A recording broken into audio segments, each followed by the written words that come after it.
Okay, so we've just had a look at informal letter vocabulary, and we're now going to move on to semi-formal letters. Okay, let's start with a quick introduction about this letter language. Semi-formal letter language is perhaps the trickiest of all to master. That's not because it's the most advanced, the most complicated, or anything like that. It's really because it needs to achieve the right balance between just enough formal and just enough informal. Not only that, but each semi-formal letter might have a different, let's say, formality weighting, depending on the letter's recipient and also depending on the purpose of that letter as well. For example, writing to your aunt and writing to your friendly co-worker, they'll both require a level of semi-formality, but it's not necessarily the same level throughout. The language that you use might be a little bit different. So there's no real rule here. You need to use your instinct quite a lot. But one thing which can help is just read as many letters as you can, as many letters as you can get your hands on. Listen to a lot of conversation English, and over time that instinct will be sharpened when it comes to semi-formal language. And as a quick side note, this is the reason why there are fewer examples of semi-formal letter writing with regards to paragraphs and sentences within this course. It's because semi-formal language really varies depending on to whom you are writing, and that's why using examples isn't as helpful. What you're really aiming for here is to find the right balance between formal and semi-formal. That's why we're focusing on those much more, because then you should be able to find the middle ground a little bit more easily. Anyway, let's have a look at the sort of language that would appear, and you should notice as we go through this that it is basically somewhere between formal and semi-formal. Apology letters then. Okay, same thing.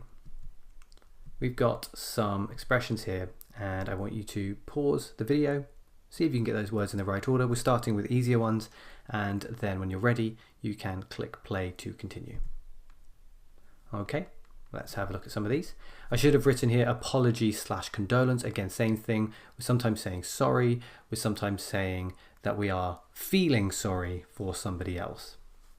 Okay, so first one, I am very sorry for. Notice that immediately we have stopped with the contractions. The language is still quite basic perhaps, but it's appropriately basic. We're not going for a lofty vocabulary because it's not appropriate to do so here. I am very sorry for causing you such trouble. Okay, got that nice in-betweeny kind of language. Next one, I do apologize. Notice that we can add the word do just to emphasize what we are saying. And we can say I really do to emphasize it a little bit more. To keep it as simple as possible, you just say I apologize. But I do apologize has this nice balance there. Although I cannot erase what happened, I do apologize since, and then you might add whatever is appropriate here. I am sorry to hear. Nice and simple. I am sorry to hear about the news regarding your brother's redundancy. This one is more of a condolence letter expression. I am sorry to hear about. Thank you letters. Let's put some expressions on the screen with some examples. Okay, so again, pause the video, play it when you think you've got those words in the right order. All right, let's take a look. First one, I wanted to thank you for. Notice that past tense that we're able to use here. I wanted to thank you for. It's what I was writing, I wanted to thank you for, and now I am writing. So I wanted to thank you for the flowers you sent last week, perhaps. Next one, to share my appreciation. We can also say show my appreciation as well. So for share or show, either one is okay. Here's an example. Notice we're changing the possessive here, but I felt it was important for us all to share our appreciation with you for the huge effort you made toward the project. So change that possessive pronoun accordingly. Last one, your contribution did not go unnoticed. This is a nice one again for perhaps moving towards formal, further away from semi-formal, but it does still land in that nice middle ground. It is fair to say that your contribution did not go unnoticed, and I will be speaking with the other directors to discuss a suitable reward. With that other language, maybe we're moving a little bit too closely towards formal, but it depends on the letter type. It sounds like something to do with a promotion. Maybe we need to be a little bit more formal, even if we have a good relationship with our boss or the person underneath us. Okay, let's have a look at request letters. Be thinking about the order of these words and the examples we have here. Okay, so have a look at these, and when you're ready, you can press play. Okay, let's take a look. I have a question with regards to. Okay, no qualms with using the personal pronoun here. Semi-formal, perfectly fine to do that. I have a question with regards to setting up a profile on the local system. Maybe you are writing to a colleague that you kind of know, maybe he works in IT. Next one, I wondered if you could help or assist me with. That wondered, moving a little bit more informal, but the assist me with, certainly formal. So again, you've got that kind of balance there. I am new to the sport, and so I wondered if you could help me with learning some of the basics. So this is maybe a sports teacher that you maybe don't know yet, but you're hoping to know later, and so you want to suggest that you two could enjoy learning together. And the last one, I am having a little trouble with. That's a nice sort of informal way of putting things, but because there's no contractions, it reaches that nice middle ground again. Since moving to the new house, I've been having a little trouble with meeting new people, and I wondered whether you had any tips. Okay, so that nice middle ground being achieved again there. Explanation letters. Okay, these ones are a bit longer. So what I've done is I've grouped the language, and I want you to see if you can put those groups in the right order. When you've done that, as always, you can hit play. Let's have a look. So explaining things here, I would be happy to give you a few pointers, a few tips basically. I remember how tricky it was when I got started, so I would be happy to give you a few pointers. Less common vocabulary being used, no contractions, again that nice middle ground. There are a couple of important steps to follow, moving more towards the informal, nice and casual. Once you get started, it should be pretty straightforward. Having said that, there are a couple of important steps to follow. Firstly, And the last one, please do let me know if I can be of any more help. This is moving perhaps more towards the formal. I appreciate this might be quite challenging, so please do let me know if I can be of any more help at all. Notice the word help rather than assistance. That can stop it from moving too far towards the formal. Invitation letters. Same thing, long expressions here. So I've grouped them together, and if you can put those in the right order, you can hit play. Let's take a look. First one, my whoever it is and I would be delighted if you could join us.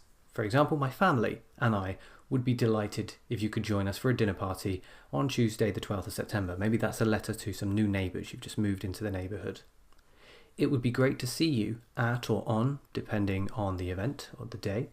It would be great to see you at the New Year's Bash on Thursday. It should be a lively one. Now, I don't tend to recommend adding exclamation marks in semi-formal letters, but maybe that one just about fits in here. You really need to be flexible with everything that I'm teaching you in this course. Be flexible, keep an open mind. There are always exceptions to any of the rules that I'm putting out there. And the last one, I would appreciate it if you could RSVP. Example, we will need to give a head count to the restaurant to confirm the booking, so we would appreciate it if you could RSVP as soon as you can. Okay, again, no contractions here. RSVP, quite formal really. Basically, let us know whether you can come or not, but give a head count, a little bit more informal. Not super informal, but just a sort of a regular informal. So again, we're trying to find that nice middle ground. Advice letters. You should recognize these from the last lecture. We've got some conditionals coming in here. And again, grouped the language together. So if you can put those groups in the right order, you can hit play. Let's have a look. If I were in your position, I think I would. It's just a slightly longer form of if I were you.